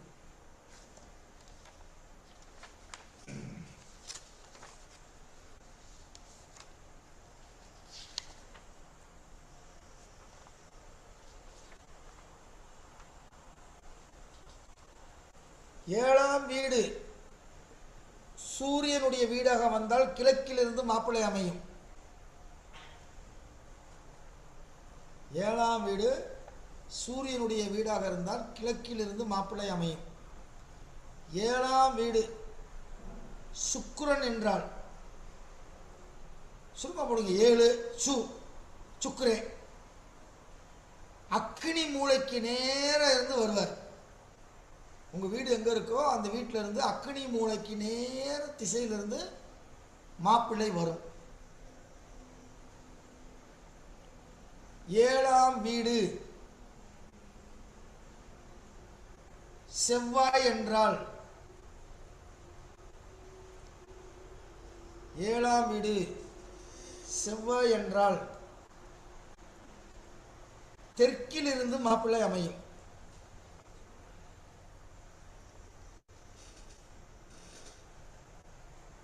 தெற்கில் இருந்து மாப்பிள்ளை அமையும். 7ஆம் வீட்டோனுடன்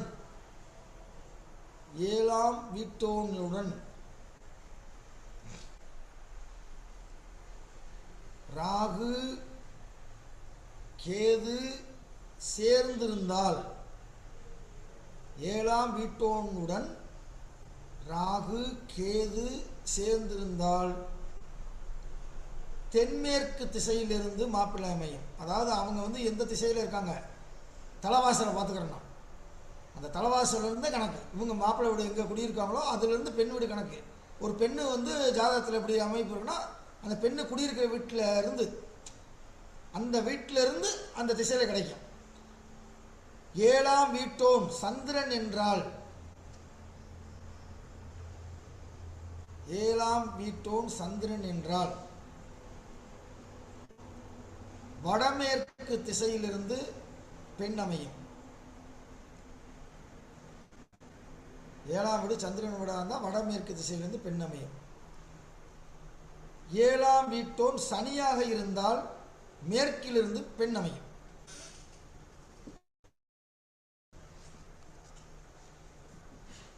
ஏழாம் வீட்டோன் சனி என்றால் மேற்கிலிருந்து பெண் அமையும். 7ஆம் வீட்டோன் புதன் என்றால் பார்த்த சாரதி கொஞ்சம் அப்படியே ஷார்ட்டாக எழுதுங்க. நீங்கள் பத்திரிக்கை 20 மாதிரி எழுதுறீங்க, வேகமாக எழுதுறீங்க, ஃபுல்லாக எழுதுறீங்களா? சும்மா ஷார்ட்டா 7 சனி சாணி மேற்கு மே அப்படி போடுங்க. அப்புறமேல விரிவாக எழுதிக்கிங்க. ரொம்ப மெதுவாக சொல்லணும்னா நான் அதிக பாயிண்ட் சொல்ல முடியாது. இதை விட நான் மெதுவாக சொல்ல விரும்புகிறீங்களா? யாராவது சொல்லுங்க. இதை விட நான் மெதுவாக சொல்ல சரியா இருக்கு. சரியா இருக்கு. சரி. ஏழாம் வீட்டோன் புதன் என்றால் வடக்கிலிருந்து மாப்பிள்ளை அமையும்.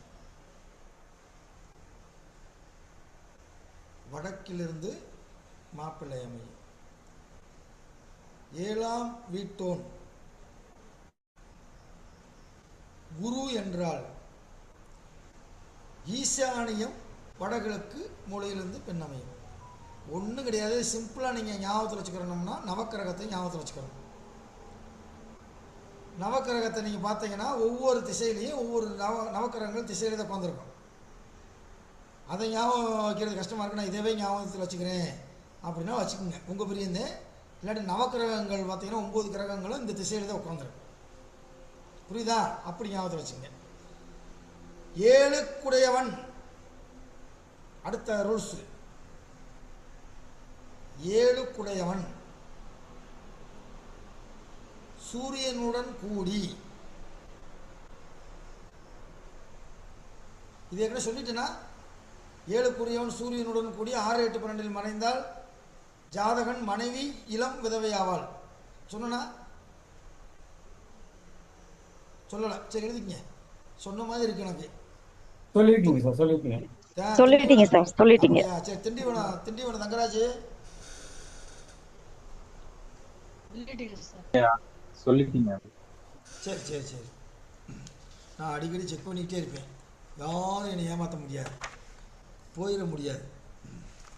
சரி, அடுத்து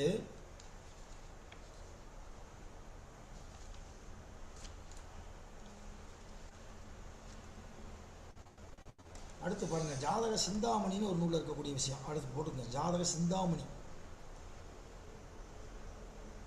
இது அப்படி கொஞ்சம் கன்ஃபியூஷனாக இருக்கும், இருந்தாலும் நீங்கள் எழுதுங்க, ரொம்ப முக்கியமானது. 7க்குடையவன் சுக்கிரனும் 7க்குடையவன் சுக்கிரனும் நவாம்சத்தில் நீச்சர் வீட்டில் இருந்தால், 7க்குரியவனும் சுக்கிரனும் நவாம்சத்தில் நீச்சர் வீட்டில் இருப்பாங்க. நவாம்சத்தில் ஒரு கிரகம் கெடவே கூடாதுங்க. ராசி கட்டத்தில் ஒரு கிரகம் உச்சமாக இருந்து நவாம்சத்தில் நீசமாகி போச்சுன்னா, இங்கே ராசி கட்டத்தில் இருக்கக்கூடிய உச்சம் பெற்ற கிரகம் வலிமை சுத்தமாக இழந்துருச்சுன்னு அர்த்தம். சரி ஐயா, ராசி கட்டத்தில் எனக்கு ஒரு கிரகம் நீச்சமாக கிடக்கு, ஆனால் நவாம்சத்தில் உச்சமாக இருக்கு அப்படின்னா ராசி கட்டத்தில் உச்சமாக இருக்குன்னு அர்த்தம். எதுங்க முக்கியம்? ராசி கட்டம் முக்கியமா நவாம்ச கட்டம் முக்கியமா? யாராவது ஒருத்தர் சொல்லுங்க பாப்போம். நவாம்சம் முக்கியம் சார். இரண்டுமே முக்கியம் என்று சொல்லுவது எப்படி ஒரு சாத்தியக்கூறான பதிலாகும்? நவாம்சம் தான் சார். யார் சொல்றா? நானும் அமுதா தான். சொல்லுங்க. என்ன நீ பேசவே இல்லை இன்னைக்கு? என்ன சந்திராஷ்டமா உங்களுக்கு? இல்ல சார், நேத்தே பேசி தீர்த்துட்டீங்களா? அப்படி அதெல்லாம் மைண்ட்ல வச்சிருந்தா அதெல்லாம் கேட்கணும், கேள்வி கேட்கணும். சரி சொல்லுங்க அப்போ, எந்த எது இது? நவாம்சம் தான் பெஸ்ட்னு நான் நினைப்பேன் சார். ஓகே, அடுத்து இன்னொருத்தங்க யாரும் சொன்னாங்க, ராசிக்கு ரெண்டுமே நாங்க என்னைக்குமே நவாம்சம் தான் பெஸ்ட். ஏன் ராசி கட்டத்தில் இருக்கக்கூடியதை 9 கூறுகளாக நவா என்று சொன்னால் 9 பேர் ஒரு பைனாகுலர் வச்சு அப்படியே ஆய்வு பண்ணி அந்த கிரகம் எங்கதே இருக்கு அப்படின்னு ஃபைண்ட் அவுட் பண்ற இடம்தான் நவாம்சம். ராசி கட்டத்தில் இருக்கக்கூடிய ஒரு சூரியன் மேசத்தில் இருக்கு, ஆதா சூப்பர்ரா, சூரியன் எனக்கு உச்சமா இருக்குடா அப்படின்னு நினைக்க கூடாது. அவனை பைனாக்குலர்ல 9 கூறு போட்டு பார்த்தா துலாத்துல உட்காந்துருப்பான். அப்ப என்ன சொல்றான், டே ராசி கட்டத்தில் சூரியன் உச்சம் சொல்லி ஆட்டம் போடாத, நவாம்சத்தில் 0 ஆகி போச்சு. உச்சம் பெற்றதை போல இருக்கும் காணல் நீரை போல. இந்த வெயில் காலத்தில் கார் ஓட்டிட்டு போனோம் அப்படின்னா ரோட்ல தண்ணி இருக்கிற மாதிரியே தெரியும், போக போக பார்த்தா தண்ணியே இருக்காது. அதுக்கு பேர் காணல் நீர் அப்படின்னு பேரு. அது மாதிரி இங்க காணல் நீர் மாதிரி ராசி கட்டத்தில் கிரகம் இருக்கும். இங்க நீச்சமா கிடக்கும், அங்க உச்சமா இருக்கும். என்னுடைய ஒரு பையனுடைய ஜாதகத்தில் 5 கிரகம் உச்சம். இப்போ லா படிக்கிற பையனுடைய கிரகத்தில் நவாம்சத்தில் 5 கிரகம் உச்சம். அது கூட போட்டிருந்தேன், நம்ம வீடியோ போட்டிருந்தேன். ஒரு ஜாதகத்தை எப்படி துல்லியமாக கணிப்பது அப்படின்னு ஒரு வீடியோ போட்டிருந்தேன். அடுத்து இன்னொரு பையன் இருக்கான், அவனுடைய ஜாதகத்தை அடுத்த வாரத்துக்குள்ளே போட்டுருவேன். கிட்டத்தட்ட 45 விதிகள் இருக்கு. 45 விதிகள். அந்த விதியை காட்டி காட்டி அந்த புத்தகத்தை காட்டி காட்டி போடணும்னு வச்சுருக்கேன். நேரம் இல்லை, அடுத்த வாரம் நான் போட்டுருவேன். சரி, ரைட்டு. அப்போ நவாம்சம் தான் முக்கியம். இப்போ ரெண்டுமே முக்கியம்னு சொன்னவங்க கொஞ்சம் மாற்றிக்கிறேன் அதை. ஓகேவா? சரி, 7 2. சரி, அதை சொல்லிட்டோன்னா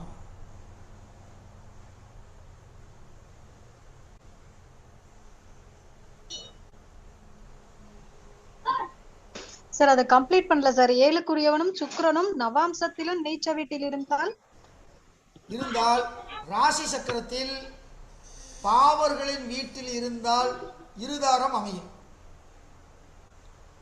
7க்குரியவன் சுக்கிரனும் நவாம்சத்தில் நீச்சம் வீட்டில் இருந்தால் ராசி சக்கரத்தில் பாவர்களின் வீட்டில் இருந்தால் இருதார யோகம் அமையும். பாவர் வீடு தானங்க அதிகமாக இருக்கு. என்னங்க சுபர் வீடு மொத்தம் எத்தனைங்க இருக்கு? 9 கிரகத்தில் சுபர் எத்தனைங்க? கவிதா மேடம் மைக் ஆஃப் பண்ணுங்க.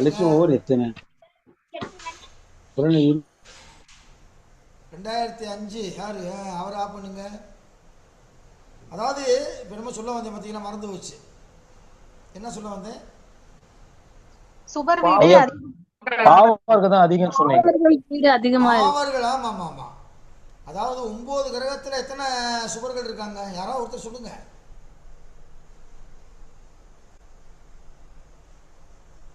நாலு சுபர்கள்.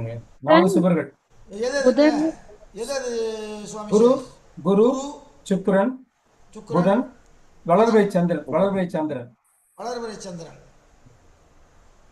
இதுல குரு முழு சுபர். தனித்த புதன். குரு முழு சுபர். சுக்கிரன் முக்கா சுபர். அந்த பாயிண்ட் தான் அதை சொல்ல வர்றேன். ஓகேவா? பூர்ண சந்திரன், அதாவது வளர்பிறை சந்திரன் அரை சுபர்.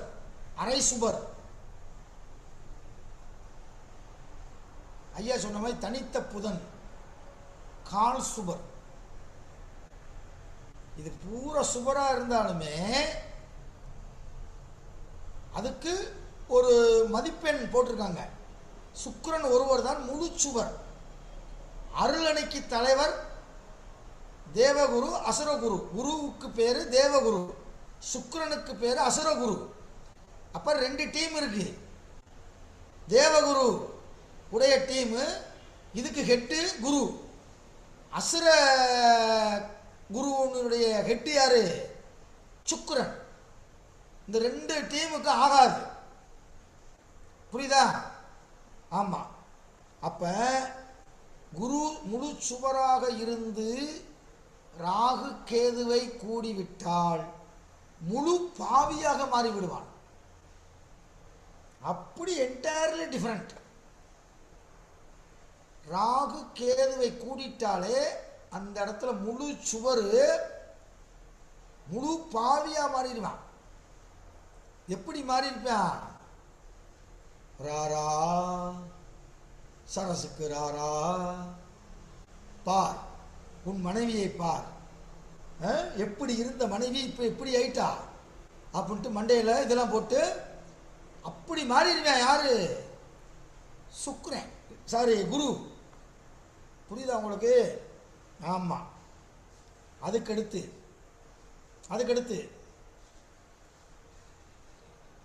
லக்கணத்திற்கு 10ஆம் வீட்டில் புதன் நின்றிருக்க லக்கணத்திற்கு 10ஆம் இடத்தில் ஐயா பழனிசாமி ஐயா உங்களால் எழுத முடியுதா? பழனிசாமி ஐயா எழுத முடியுதா? அப்படி இல்லாட்டி உங்களுக்கு உதவி பண்றேன். நீங்க கவனிங்க நீங்க கவனிங்க, எழுதாட்டியும் பரவாயில்ல. சரிங்கய்யா. நீங்க கவனிங்க, உங்களுக்கு நான் வேற மாதிரி உதவி செய்கிறேன். லக்கணத்திற்கு 10ஆம் வீட்டில் புதன் நின்றிருக்க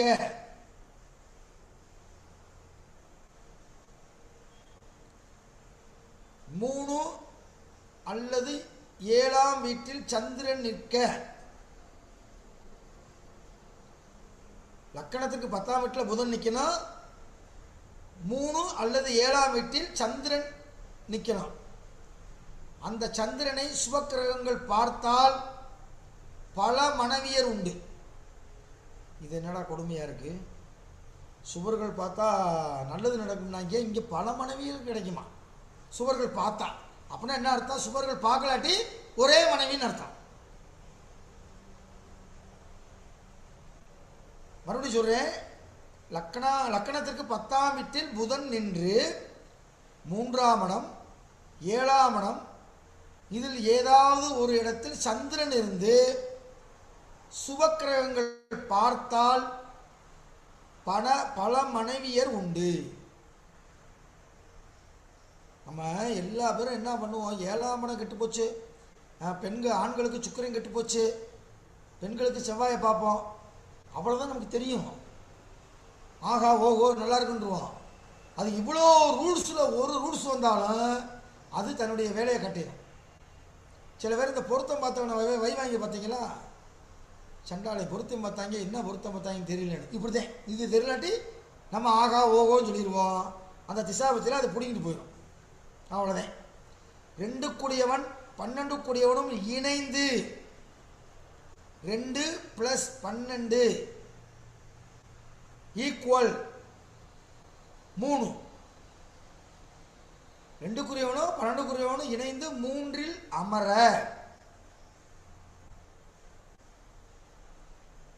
9 கூடியவனும்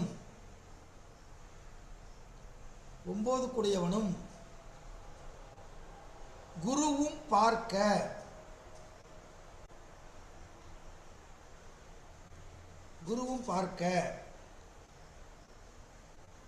திருமகளை போன்ற அழகுடைய அநேக மனைவியர் உண்டு. திருமகளை போன்ற அழகுடைய அநேக மனைவியர் உண்டு. இப்ப நான் சொல்லக்கூடியது கூட ஜாதக சிந்தாமணி. இப்ப பாருங்களேன், 7ஆம் இடத்துக்கு இதுக்கு சம்மந்தமே இல்லை பாருங்க. 2ஆம் இடம் 12ஆம் இடம் 3ஆம் இடம். அப்போ குடும்ப வாழ்க்கைன்றது முழுக்க 7ஆம் இடத்தையே பார்க்கக்கூடாது. 2 12 இணைந்து 3ஆம் இடத்தில் இருந்து அமர. 9 குருவும் பார்க்க திருமகளை போன்ற அழகுடைய அநேக மனைவர் உண்டு. இப்போ அழகான பெண்ணவாவும் திருமணம் செய்வான்னு அர்த்தம். ஓகேவா? அதுக்கடுத்து 10 2 இடங்களில் அதிபர். 10 2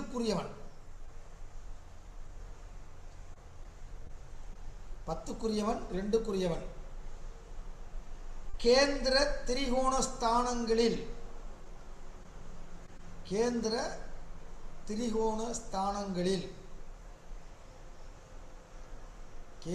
திரிகோண ஸ்தானங்களில்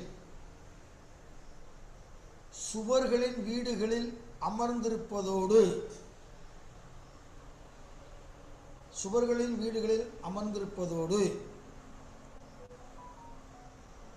சுவர்களின் பார்வையும் பெற்றிருந்தால்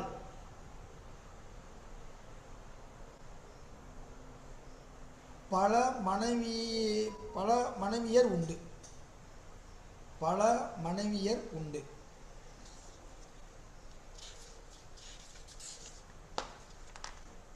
நடத்தினா வேகம் டைம் ஃபாஸ்ட்டாக போகுது, வாசிச்சோம்னா டைம் மெதுவாக போகுது. நான் கூட மணி 10 ஆச்சுன்னு பார்த்தா இப்போ தான் 9:20 ஆகுது. சரி, அதுக்கடுத்து முக்கியமான பாயிண்ட். இந்த பாயிண்ட் வந்து நீங்கள் நிறையா ஜாதகத்தில் இருக்குங்க. 7க்குரியவனும் 11க்குரியவனும் ஏற்கனவே நான் சொல்லியிருக்கேன் நேற்று, இருந்தாலும் புதுசாக நிறைய பேர் வந்திருக்காங்க, அவங்க இதை எழுதிக்கிங்க. 7க்குரியவனும் 11க்குரியவனும் சேரவோ பார்க்கவோ இருந்தால் இருதார யோகத்தை தரும். 7 + 11 சேர்க்கை பார்வை இருதார யோகம். அப்படி போட்டு நான் சுருக்குமா, ஓகேவா? இருவரும் பரிவர்த்தனையாயிருந்தாலும் 7, 11 பரிவர்த்தனையாயிருந்தாலும் இருதார யோகத்தை தரும்.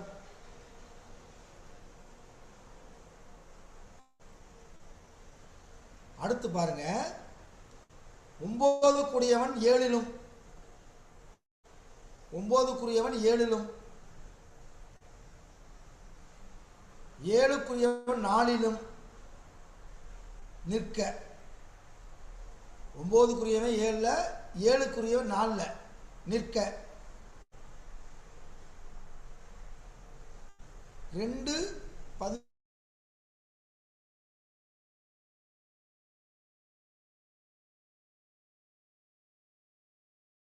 கேந்திர திரிகோண ஸ்தானங்களில் நன்னிலையில் நின்றிருந்தால்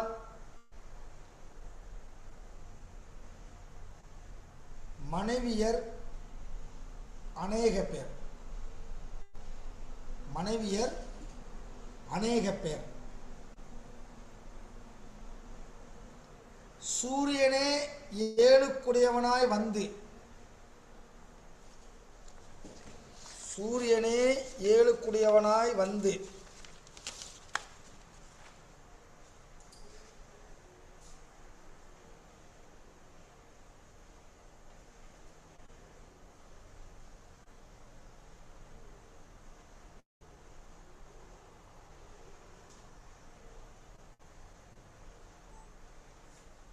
சூரியனே 7க்குடையவனாய் வந்து பாவர்களின் வீட்டில் நின்றிருந்தால், பாவர்களின் வீடுகளில் நின்றிருந்தால்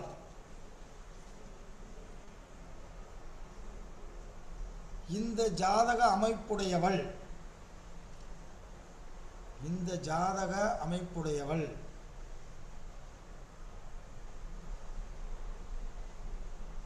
மனதளவில் தவறான எண்ணங்களுடன் மனதளவில் தவறான எண்ணங்களுடன் இருந்தாலும், மனதளவில் தவறான எண்ணங்களுடன் இருந்தாலும் உடல் அளவில் கற்புடையவளாக திகழ்வாள். மனசுல தப்பான எண்ணங்கள் இருக்கும், ஆனா உடம்பு தூய்மையா இருக்கும். சூரியனே 7க்குடையவனாய் வந்து, 7க்குடையவன் என்னது? கும்பலக்கணம். கும்பலக்கணத்துக்காக தான் 7க்குடையவனா சூரியனா வரும். அந்த சூரியன் பாவர்களின் வீடுகளில் நின்றிருந்தால் அந்த ஜாதக அமைப்புடையவனின் மனைவி மனதளவில் தவறான எண்ணங்களுடன் இருந்தாலும் உடல் அளவில் கற்புடையவளாகவே திகழ்வாள்.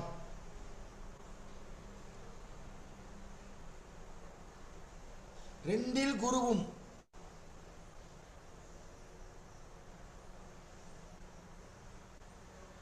ஏழில் 4க்குடையவனும், 2ல் குருவும் 7ல் 4க்கு உடையவனும் பிளஸ் சந்திரனும் இணைந்திருந்தால் பல மனைவியர் உண்டு. பல மனைவியர் உண்டு. இப்போ நீங்கள் இதெல்லாம் பண்ணுறப்ப, இதெல்லாம் படிக்கிறப்ப அப்படியே யோசிக்கிறப்ப என்ன தோணுது பார்த்தீங்களா? நம்ம 7ஆம் இடத்தை மட்டும் லேசாக பார்த்துட்டு விட்டுறோம். எல்லா பேரும் டைவர்ஸ் ஆகிற எல்லா பேருமே ஜாதக பொருத்தம் பார்த்துட்டு திருமணம் பண்ணுவாங்க. அப்படி இருந்து ஏன் டைவர்ஸ் ஆகுது? டைவர்ஸ் ஆகக்கூடாதுல்ல. அதுக்கு காரணம் இதில் ஏதாவது ஒரு சூத்திரம் வந்து அப்ளிகேபிள் ஆகிரும். அப்ளிகேபிள் ஆகி அந்த திசாபுத்தி நடைமுறைக்கு வரும்போது தான் சிக்கலை உண்டு பண்ணும். 62 வயதில் ஒருவர் டைவர்ஸ்க்கு அப்ளை பண்ணியிருக்கார். 62 வயசு. இன்னும் அவர் டைவர்ஸ் பண்ணி என்ன பண்ண போறான்னு தெரியல. அவரை பேட்டி கீட்டி எடுக்கணும்.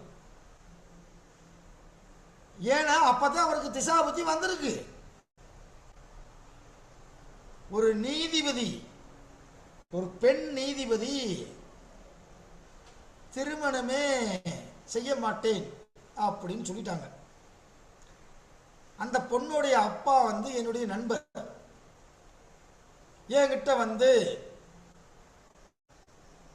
கொஞ்சம் பேசி பாருங்க, என் மகக்கிட்ட பேசி பாருங்க அப்படின்னு சொன்னாங்க. நான் அவங்க வீட்டுக்கு போய் அந்த நீதிபதி பெண்ணிடம் பேசினேன். இது நடந்த விஷயம். என்னம்மா இப்போ உனக்கு தெரியாதுமா, பின்னாடி காலத்தில் நோய் நொடி அப்பா அம்மாலாம் இல்லாதப்ப உனக்கு ஒரு ஆள் வேணும், துணை வேணும், அதனால் நீங்கள் திருமணம் செஞ்சுக்கிற வேண்டியதானே, ஏன்பா பயப்படுற அப்படின்னு சொல்லி பேசும்போது அந்த பொண்ணு ஒரே ஒரு வார்த்தை சொல்லிச்சு. அங்கிள் 60 வயசில் டைவர்ஸ்க்கு வர்றான், 55 வயசில் டைவர்ஸ்க்கு வர்றான், அந்த கேஸ் எல்லாம் பார்த்து பார்த்து பார்த்து எனக்கு சலிச்சு போச்சு அங்கிள்ன்ட்டுச்சு. அந்த பிள்ளைக்கு பாருங்க, ஒரு நீதிபதியாக இருக்கக்கூடிய ஒரு பெண்ணு இவங்களுடைய இந்த டைவர்ஸ் கேஸை பார்த்து பார்த்து பார்த்து பல குடும்ப பிரச்சனையை பார்த்து பார்த்து அலர்ஜி ஆயிடுச்சு. அப்புறம் நான் சொன்னேன், இங்கே வரமா அது பாட்டுக்கு இருக்கட்டும், கோர்ட்டுக்கு வரக்கூடியவங்க வந்து 1% விட கம்மி டைவர்ஸ்க்கு வர்றவங்க, ஏன் இவங்களை நீ எடுக்கிற? எத்தனையோ பேர் வராமல் இருக்காங்களே, நல்லா வாழ்கிறாங்களே, அவங்களையே நீ எடுக்கக்கூடாது, மெஜாரிட்டி எதுவோ அதை எடுக்கணும், மைனாரிட்டியை விட்டுரு அப்படின்னு சொல்லி கிட்டத்தட்ட 3/4 மணி நேரம் 2 டீயும் ஒரு வடையும் கொடுத்தாங்க. சாப்பிட்டு போட்டு 3/4 மணி நேரம் பேசி அந்த பிள்ளைய வந்து சரி செஞ்சு வச்சு கல்யாணமும் பண்ணி வச்சு கல்யாணத்துக்கு நான் போயிட்டு வந்துட்டேன். இப்போ 2 ஆண் குழந்தை பிறந்திருக்கு. இப்போ நீதிபதியிலே ப்ரொமோஷன் ஆகி ஒரு மாவட்டத்தில் இருக்காங்க, நீதிபதியாக இருக்காங்க. அப்போ அலர்ஜி ஏற்பட்டுருது. பார்த்து பார்த்து பார்த்து ஒரு சம்பவம் நம் மனசை பாதிக்கும். நான் அன்னைக்கு கூட சொன்னேன், எனக்கு சொத்து 6 வீடு இருக்கு, இடம் இருக்கு, எல்லாத்தையும் எழுதி கொடுத்துட்டேன், வேணாம்னு சொல்லிட்டேன். அதுக்கு ரீசன் சொன்னேன். ஏன் அப்படின்னா என்னுடைய மாமாவும் போட்டுக்கிட்ட சண்டையினால அது எனக்கு அலர்ஜி மாதிரி ஏற்பட்டு சொத்து மீது எனக்கு ஒரு வெறுப்பு ஏற்பட்டுச்சு. வேண்டாம்டா அப்படின்ட்டு அனைத்தையும் என் நம்பி பேரில் எழுதி வச்சுட்டு திருமணத்துக்கு முன்னாடியே வச்சுக்க, நீயே வச்சுக்க, என்னை ஆளை விட்டால் போதும் அப்படின்னு சொல்லிட்டு லோன் போட்டு ஒரு 5 லட்ச ரூபா குடும்பத்துக்கும் கொடுத்துட்டு அப்படியே விலகி வந்துட்டேன். இன்னைக்கு பல கோடி ரூபா சொத்து இருக்கு. இன்னைக்கு மதுரையில் எனக்கு 6 வீடு இருக்கு, எல்லாம் சிமெண்ட் செங்கலை வச்சு கட்டின வீடுதேன். நீங்கள் 6 வீடு இருக்கணும்னு வேற மாதிரி நினச்சிடக்கூடாது. ஐயாவுக்கு 6 வீடு இருக்காமல, ஒரு வீடு கட்டியிருக்காரு, மீதியெல்லாம் என்ன பண்ணியிருக்காரு தெரியலையே அப்படின்னு. அப்போ இதை ஏன் நான் சொல்கிறேன்னா, ஒரு சம்பவம் நம்மளை பாதிக்கும். அந்த பொண்ணுக்கு வந்து டைவர்ஸ் கேஸை பார்த்து பார்த்து பார்த்து திருமணம் வேணான்னு முடிவெடுத்திருக்கு. போய் கன்வின்ஸ் பண்ணி பேசி இது பண்ணி அந்த பொண்ணை மனசை மாத்திர முடி படாத பாடாக போயிடுச்சு. இவர்னால முடியும் அப்படின்னு அவள் அப்பா வந்து ஒரு பெரிய போஸ்டில் இருக்கிறவர், இவர்னால முடியும் அப்படின்னு சொல்லி என்னை கூட்டிகிட்டு போகிறாரு. இந்த சம்பவம் நடந்து கரெக்டாக 12-13 வருஷம் ஆச்சு. இப்போ இல்லை, 13 வருஷத்துக்கு முன்னாடி நடந்த விஷயம் பாருங்க. அது மாதிரி இப்போ என்னமோ சொல்ல வந்தனே, சில சம்பவங்கள் சில மனிதர்களை பாதிக்கும். ஓகேவா? ஏதோ சொல்ல வந்து ஏதோ ஒன்று சொல்லிட்டேன், என்ன சொல்ல வந்து தெரியல. சரி, போகமா இன்னும் போவோமா? கை வலிக்குதா? எத்தனை பேர் எழுதுனீங்க? போகலாம் சார், போகலாம் சார். எத்தனை பேர் எழுதுனீங்க? எத்தனை பேர் கவனிக்கிறீங்க? செல்போன்ல ஸ்கிரீன் ரெக்கார்டுன்னு ஒன்று இருக்கு. ஐயா கொஞ்சம் எழுதணும், கொஞ்சம் கவனிக்கிறோம். நீங்க எங்க கவனிச்சீங்க? கவனிச்சுக்கிட்டு தான் நான் எழுதவே இல்லையே. கொஞ்சம் எழுதணும், வீடுக்கு நம்மளால முடியல. அதாவது பிள்ளையார் அது உங்களால் முடியாதுங்க, ஏஜ் ஆயிடுச்சு, அதனால தான் உங்களை கேட்டேன். நீங்கள் எழுத வேண்டாம், உங்களுக்கு நான் வேற மாதிரி தருகிறேன். இந்த இதில் வந்து எழுதியிருப்பாங்க, நீட்டாக எழுதியிருப்பாங்க, அவங்கக்கிட்ட வாங்கி உங்களுக்கு நான் தர்றேன். இல்லாட்டி இதை நான் டைப் அடித்து வச்சுருக்கேன், மற்றவங்களுக்கு தரமாட்டேன். ஏன்னா எழுத மாட்டீங்க நீங்கள் எழுதணுன்றதே என்னுடைய நோக்கம். அதனால் அவருக்கு இயலாமை, அதனால் அவருக்கு இதை கொடுத்துருவோம். இந்த பிடிஎஃபே வச்சிருக்கிறேன். இது நானே தயாரிக்கப்பட்ட பல புத்தகங்களை பார்த்து நானே தயாரிக்கப்பட்டது. ஒரு விஷயத்துல கூட கற்பனை கிடையாது. அதுல என்ன இருக்கோ அப்படி வார்த்தை கூட மாறாமல் அப்படியே எழுதி வச்சிருக்கேன். கரெக்டா இருக்கு, ப்ரிடிக்ஷன் கரெக்டா இருக்கு. ஓகேவா? அதனால பிடிஎஃப் குரூப்ல போட்டு விட்டுருங்களேன். நாங்க அதெல்லாம் போட மாட்டேன், நான் போட மாட்டேங்க. ஏங்க இது இது இது இது எவ்வளவு உழைப்புன்னு தெரியுமா? எவ்வளவு உழைப்பு, எத்தனை புத்தகத்தில் சாறு முடிஞ்சிருக்கேன். குறுக்கு பெண்டை கட்டு நைட் 2 மணி கூட படிச்சுட்டு காலையில் எழுதணும்னு நினைக்க மாட்டேன். ஏன்னா காலையில் அது காணா போயிடும். நைட்டு 2 மணிக்கு எந்திரிச்சு லைட்டை போட்டு எழுதுவேன். அப்படி சேகரிச்சது கொடுப்பேன். இது எப்போ கொடுப்பேன்னா, நீங்கள் இப்போ அந்த இது இருக்குல்ல 100 கேள்விக்கு விடை கண்டுபிடிக்கிறது, அதில் சேரும்போது அனைத்தையும் கொடுப்பேன். அவசரப்படாதீங்க, நீங்கள் எழுதுங்க சார். எழுதும்போது தான் சார் உங்கள் விரல், உங்கள் மூளை எல்லாத்துலேயும் போய் அது போய் அட்டாச் ஆகும். சும்மா கம்பராமாயணத்தில் சொற்பொழிவு கேட்குற மாதிரி இப்படியே கேட்டுக்கிட்டு இருந்தோம்னா பாருங்கள், ஒரு மணி நேரத்தில் எல்லாத்தையும் மறந்துடுவீங்க. ஒன்று கூட மண்டையில் நிற்காது. எழுதுனா அதை நீங்கள் யாராவது ஜாதகம் பார்க்க சொன்னாங்கன்னா டக்குன்னு அந்த குடும்பத்தை பற்றி கேட்டாங்க அப்படின்னா, நீங்கள் எழுதுன ஒரு 200 இதை அப்படியே படிச்சுட்டு இந்த பிள்ளை ஜாதகத்தை பார்த்தீங்கன்னா கரெக்டாக பாயிண்ட் எடுத்துடலாம். இந்த பாயிண்ட் இதுக்கு அப்ளிகபிள் ஆகுது, அப்போ இந்த திசா புத்தி வரும்போது இந்த பிரச்சனை ஏற்படும் அப்படின்னு அழகாக ஒரு பாயிண்ட் அடிச்சிடலாம். ஒரு பிரச்சனையும் கிடையாது. ஓகேவா? சரி, லாஸ்ட் பாயிண்ட்